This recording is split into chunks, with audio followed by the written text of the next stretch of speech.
Hello everyone, I'm Dave Robbins with Endtime Ministries, and this is your Prophecy in the News. I want to talk to you today about the Proposition 8. You all know what's going on out in California, and that same-sex marriage is a sin. NBC News recently gave us a Proposition 8 timeline. I want to run down through here with you, give you an idea of what's been going on. On March 7th, 2000, California voters passed Proposition 22, which defined marriage as between a man and a woman. October 22nd, 2008, Melissa Etheridge, Mary J. Blige, Steven Spielberg, Barbra Streisand, and many more celebs raised $3.9 million for the Vote No on Proposition 8 campaign. On November 4th, 2008, California voters adopted the constitutional amendment outlawing same-sex marriage, or Proposition 8, overturning the state Supreme Court decision just months earlier, giving gay couples the right to wed. So California voters shot it down. On August 4th, 2010, in his 136-page ruling, Federal District Court Judge Vaughn decided that Proposition 8, the voter-approved ban on same-sex marriage passed in 2008, was unconstitutional. So millions of voters shot same-sex marriage down, and one judge comes along and says, no, I think it's okay. It's unconstitutional to do that. The problem is that Judge Walker himself was gay. He was homosexual in a homosexual relationship. So what kind of a decision did you think was going to be made by that judge?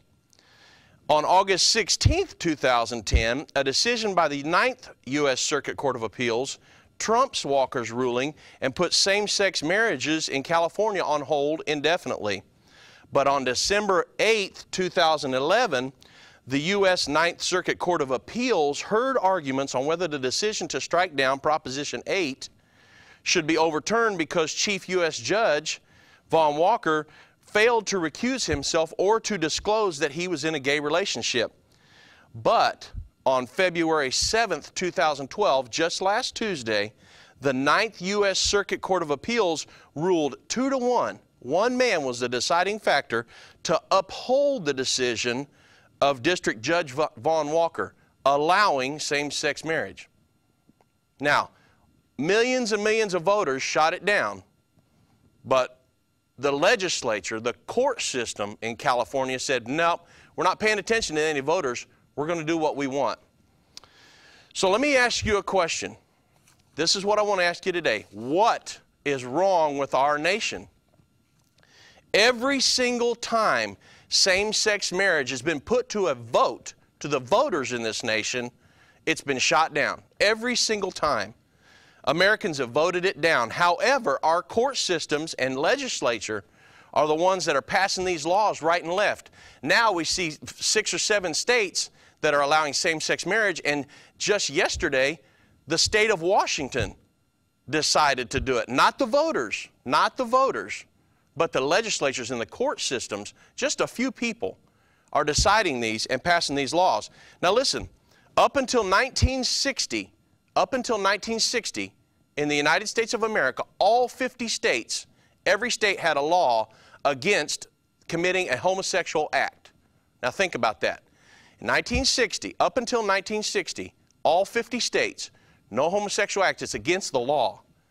But yet today, in 2012, our president is the most pro-homosexual president in the history of this nation.